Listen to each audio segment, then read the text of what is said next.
Welcome to maths with Mathesh. நம்ம இன்னைக்கு 8th maths எண்கள் பயிற்சி 1.1ல் 5வது கணக்கு பார்க்க போகிறோம். ஓர் எண் கோட்டினை வரைந்து அதன் மீது பின்வரும் விகிதமுறு எண்களை குறிக்கவும் அப்படின்னு சொல்லிட்டு 4 ரோம் லெட்டரில் கணக்கு கொடுத்துருக்காங்க.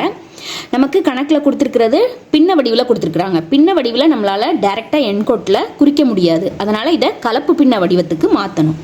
ஸோ கலப்பு பின்ன வடிவுக்கு மாற்றுறதுக்கு இந்த தொகுதியை பகுதியால் வகுக்கணும். ஸோ இந்த முதல் கணக்கில் தொகுதியில் இருக்கக்கூடிய 9 நம்ம பகுதியில் இருக்கக்கூடிய 4ஆல் வகுக்கிறோம். வகுக்கும்போது ஒரு 4 4 2 4 8 மீதி 1. ஸோ இதை கலப்பு பின்ன வடிவில் எப்படி எழுதுவோம்? ஈவு மீதி பை வகுத்தி. ஸோ நமக்கு ஈவானது 2, மீதி 1 பை வகுத்தியானது 4. ஸோ நம்ம 9/4 அப்படிங்கிற பின்னத்தை நம்ம என்ன வடிவில் எழுதியிருக்கிறோம் அப்படின்னா 2 1/4 அப்படின்னு சொல்லிட்டு கலப்பு பின்ன வடிவில் எழுதியிருக்கிறோம். ஸோ இதை நம்ம எண் கோட்டில் குறிக்கலாம். எண் கோட்டில் எப்போதுமே நம்ம 0க்கு இந்த பக்கம் 1 2 3 4 அப்படின்னு குறிப்போம். இந்த சைடு -1 -2 அந்த மாதிரி குறிப்போம். இங்கே நமக்கு கொடுக்கப்பட்ட எண்ணானது முழு எண் 2 அப்படின்னு சொல்லியிருக்கு. ஸோ நம்ம இந்த ஆர்டரில் சொல்லிட்டு போகும்போது 2க்கும் 3க்கும் நடுவில், அதாவது முழு எண் 2 இருந்ததுன்னா 2க்கு அடுத்து தான் இந்த எண் குறிக்கப்படணும்னு நமக்கு தெரியும். ஸோ 2க்கும் 3க்கும் நடுவில் இந்த எண் வரும். அதனால் இந்த இடத்துல தான் வரும். அது மாதிரி 4ன்னு பகுதியில் இருக்கிறதுனால 2க்கும் 3க்கும் நடுவில் 4 சம பகுதிகளாக பிரிக்கணும்னு அர்த்தம். அதில் நமக்கு தேவையான பகுதி முதல் பகுதி அப்படிங்கிறத இந்த கலப்பு பின்ன வடிவிலிருந்து நம்ம குறிச்சிக்கலாம். ஸோ நம்ம 2க்கும் 3க்கும் நடுவில் இருக்குங்கிறத தெரிஞ்சுக்கிட்டோம். இந்த 2க்கும் நடுவில் 4 சம பகுதிகளாக பிரிக்கணும். ஸோ இதை 0ன்னு எடுத்துக்கிட்டோன்னா இது 1 2 3 இது 4. அதாவது இது 0னா 1 2 3 4 4 சம பகுதியாக நம்ம பிரித்தாச்சு. அதில் முதல் பகுதி தான் நமக்கு தேவையான 9/4. ஸோ 2க்கு அடுத்து 1. இங்கே 1 இருக்கிறதுனால முதல் பகுதி 9/4.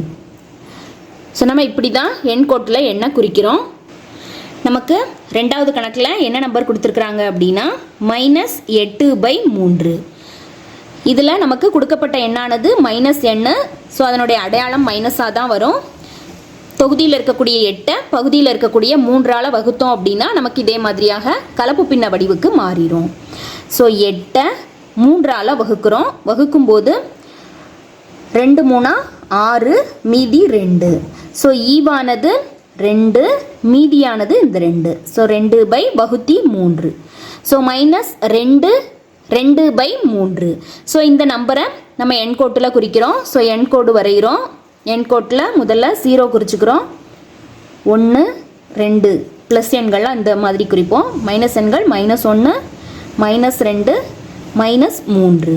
ஸோ நமக்கு கொடுக்கப்பட்ட எண்ணில் முழு எண்ணானது -2ன்னு இருக்கிறதுனால -2க்கு அடுத்து, அதாவது -2க்கும் -3க்கும் நடுவில் தான் நமக்கு கொடுக்கப்பட்ட எண் வரும். அதுலேயும் எத்தனை சம பகுதிகள் இருக்கும் அப்படின்னா 3 சம பகுதிகள். அதில் நமக்கு தேவையான நம்பர் 2வது பகுதி. ஸோ -2க்கும் -3க்கும் நடுவில் 3 சம பகுதிகளாக பிரிக்கணும். இதை 0ன்னு எடுத்துக்கிட்டோன்னா அடுத்து 1 2 3 0 1 2 3 3 சம பகுதியாக பிரித்தாச்சு. அதில் 2வது பகுதி. ஸோ 0 1 2. ஸோ இந்த இடத்துல தான் நமக்கு தேவையான -8/3 இருக்கும். ஸோ எண் கோட்டில் -8/3 குறிச்சாச்சு.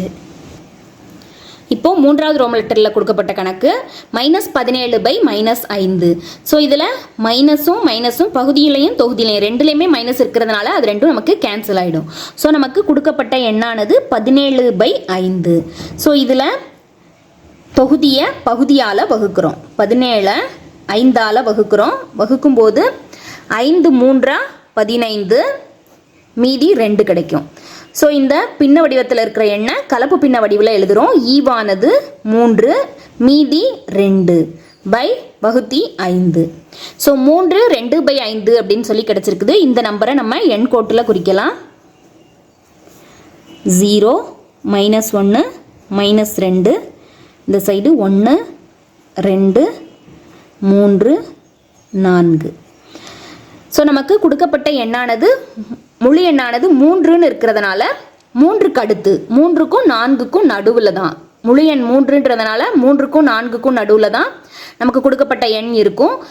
அதில் பகுதியில் இருக்கக்கூடிய 5. ஸோ மொத்தம் 5 சம பகுதிகளாக பிரிக்கணும். அதில் 2வது பகுதி தான் நமக்கு தேவையான நம்பர். ஸோ நம்ம 5 சம பகுதிகளாக பிரிக்கலாம் 3க்கும் 4க்கும் நடுவில். இதை 0ன்னு எடுத்துக்கிட்டோன்னா அடுத்து 1 2 3 4 5, அதாவது 0 1 2 3 4 5. ஸோ 5 சம பகுதிகளாக பிரிச்சுட்டு அதில் 2வது பகுதியில் தான் நமக்கு தேவையான நம்பர் இருக்குது. ஸோ 0 1 2, இதுதான் நமக்கு தேவையான 17/5. நமக்கு கொடுக்கப்பட்ட முழு எண்ணில் இருந்து எந்த 2 நம்பருக்கு இடையில இருக்குங்கிறத கண்டுபிடிக்கணும். கொடுக்கப்பட்ட பகுதியிலிருந்து எத்தனை சம பகுதிகள், அதில் எத்தனாவது பகுதி அப்படிங்கிறத தொகுதியை வச்சு நம்ம கண்டுபிடிக்கணும். அடுத்து நமக்கு 4வது கணக்கு. 4வது கணக்கில் பகுதியில் மைனஸ் இருக்குது. ஸோ ஒரு கொடுக்கப்பட்ட பின்னத்தில் மைனஸ் எதில் இருந்தாலும் அந்த நம்பரினுடைய அடையாளம் நமக்கு என்னவாக தான் இருக்கும் அப்படின்னா மைனஸில் தான் இருக்கும். அதனால் மைனஸை காமனாக எடுத்து எழுதிக்கலாம். இப்போ நம்ம தொகுதியில் இருக்கக்கூடிய 15 4ஆல் பகுதியில் இருக்கக்கூடிய 4ஆல் வகுக்கிறோம். 4 3 12, மீதி 3. ஸோ கொடுக்கப்பட்ட எண்ணின் கலப்பு பின்ன வடிவம் ஈவு 3, மைனஸை விட்டுறக்கூடாது, -3 மீதி 3/4. ஸோ இதுதான் நமக்கு கொடுக்கப்பட்ட கலப்பு பின்ன வடிவம். இதிலிருந்து எண் கோட்டில் குறிக்கலாம். ஸோ -3 3/4 எண் கோட்டில் குறிக்கலாம். கொடுக்கப்பட்ட எண்ணானது மைனஸ் நம்பரு. ஸோ 0க்கு இடது கை பக்கமாக இருக்கும். ஸோ 0 1 2 -1 -2 -3 -4. ஸோ -3ங்கிற முழு எண் இருக்கிறதுனால -3க்கு அடுத்து தான் -4க்கும் நடுவில் நமக்கு கொடுக்கப்பட்ட எண் இருக்கும். இதில் மொத்தம் எத்தனை சம பகுதிகள் அப்படிங்கிறத பகுதியை பார்த்து கண்டுபிடிக்கணும். 4 சம பகுதிகள்.